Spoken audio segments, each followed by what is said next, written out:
Le thème de cette webconférence est le contrat de franchise et la loi. Il me semble tout naturel d'avoir invité un spécialiste en la matière, en la personne de maître Olivier Deschamps, ici présent. La première question que j'ai envie de vous poser tout naturellement, maître, c'est un contrat de franchise, c'est quoi et à quoi sert un contrat de franchise? Alors, un contrat de franchise, c'est ce document souvent un peu volumineux qui fait peur.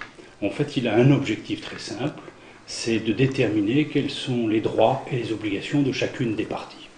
Donc c'est un document fondamental parce que tant franchiseurs que franchisés vont savoir ce que je peux faire, ce que je ne peux pas faire. Ce qui me semble fondamental d'observer, c'est que malheureusement, le contrat de franchise, on va plutôt s'en servir dans l'hypothèse d'un contentieux.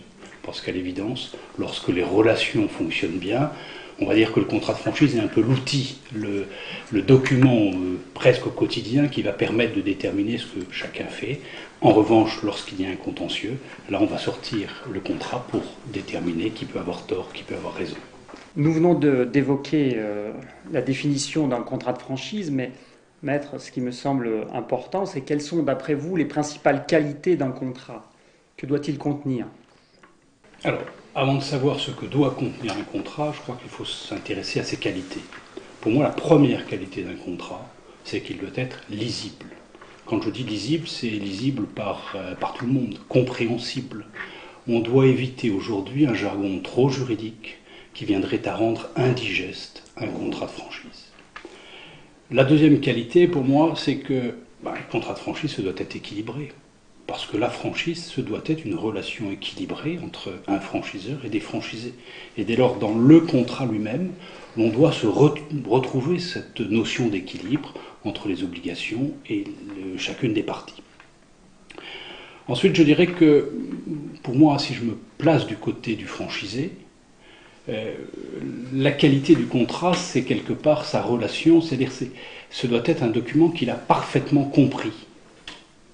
Un document sur lequel il n'y ait aucune zone d'ombre pour lui. Et si je me place du côté du franchiseur, je dirais que le contrat de franchise doit être un contrat fait sur mesure, c'est-à-dire qu'il corresponde précisément au réseau de franchise que je veux mettre en place.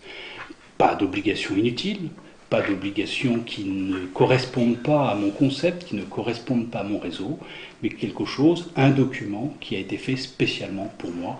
Voilà à mon avis quelles sont les principales qualités d'un contrat de franchise. Maître, vous évoquiez à l'instant un contrat qui a été fait pour moi, justement, mais qui rédige ce contrat? Est-ce un juriste, un avocat spécialiste? Quelles sont les règles dans ce domaine? Alors, j'ai dit tout à l'heure qu'il fallait être simple. Pourtant, je vais employer une expression un peu juridique. Un contrat de franchise est un contrat d'adhésion. Ça veut dire quoi?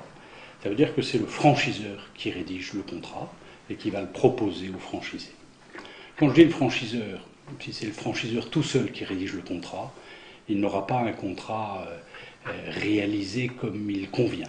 Si c'était un juriste qui rédigeait tout seul le contrat, pareillement, on aurait un contrat très juridique, on aurait beaucoup de carcans, mais on n'aurait pas l'expression de ce que doit être le réseau. Donc pour moi, le contrat, il doit être rédigé et réalisé, il doit être même en amont conçu dans le cadre d'une association entre le franchiseur, qui est celui qui porte le concept, et son juriste, si possible spécialisé en franchise, parce qu'il va apporter son expérience, son expertise des réseaux de franchise. Maître, nous sommes quand même dans un environnement commercial, que ce soit du côté franchiseur, franchisé, et une tendance toute naturelle de chacun d'entre nous est de dire, mais peut-on négocier un contrat de franchise avec tout ce qu'il comporte vis-à-vis de son franchiseur? C'est une question bien française, que de vouloir toujours négocier. Bon, je comprends cette demande. Mais moi, je vais vous faire un aveu. Si j'étais candidat franchisé, je crois que je n'irais pas vers un franchiseur qui accepte de négocier tous les éléments du contrat. Pourquoi? Parce que j'ai besoin, en tant que franchisé, d'avoir un franchiseur qui a conçu un contrat et qui se tient au contrat qu'il a mis sur pied. Je n'ai pas envie d'avoir un franchiseur qui va accepter de négocier des clauses substantielles par rapport, par exemple, à la durée de la formation, par rapport aux obligations qui vont être les miennes. Donc en clair, un bon franchiseur est un franchiseur qui ne va pas accepter de négocier sur des éléments fondamentaux du contrat, des éléments fondamentaux du concept. Est-ce à dire maintenant que rien n'est négociable? Non. Non, parce que par exemple, si j'ai envie d'avoir un contrat de 5 ans, alors que le réseau me propose un contrat de 7 ans, mais que je peux justifier ces 5 ans, j'ai envie d'arrêter mon exercice professionnel au bout de 5 ans, bien là je peux considérer que je dois négocier et que le franchiseur va comprendre le pourquoi de ma demande de négociation. Donc, pas de négociation sur des éléments fondamentaux, des négociations qui peuvent intervenir au cas par cas. Dans tout le process de rapprochement entre le franchiseur et les franchisés, avec les différentes démarches que je peux avoir en termes de dialogue avec mon futur partenaire, à quel moment justement j'ai accès à ce contrat dont vous parlez? Alors c'est certainement pas à l'occasion du premier contact avec un franchiseur que je vais recevoir son contrat. D'abord parce qu'il y a des éléments qui sont confidentiels dans celui-ci. Il faut d'abord que le franchiseur considère que je peux être un bon candidat potentiel, et puis moi-même, il faut que j'ai, avant d'aller analyser le contrat, que j'ai le sentiment que ce réseau me convient, que ce franchiseur, je vais pouvoir m'entendre avec lui. Donc en pratique, je vais avoir accès au projet de contrat dans le cadre de la remise du document d'information précontractuelle. Il y a une autre intervention sur le site qui concerne le document d'information précontractuelle, donc il faut aller la voir. C'est à ce stade, grosso modo, 3 mois, 4 mois après le premier contact que j'ai eu avec mon franchiseur. Maître, ma dernière question est dans le cas de rapprochement franchiseur et franchisé, la majorité des gens qui nous regardent n'ont pas de notions juridiques assez poussées, assez importantes. Faut-il aller voir un avocat pour donner suite à son projet? Alors en toute objectivité et de façon désintéressée, je vous réponds oui. De façon désintéressée parce qu'il se trouve que personnellement je travaille avec les franchiseurs et pas avec les franchisés.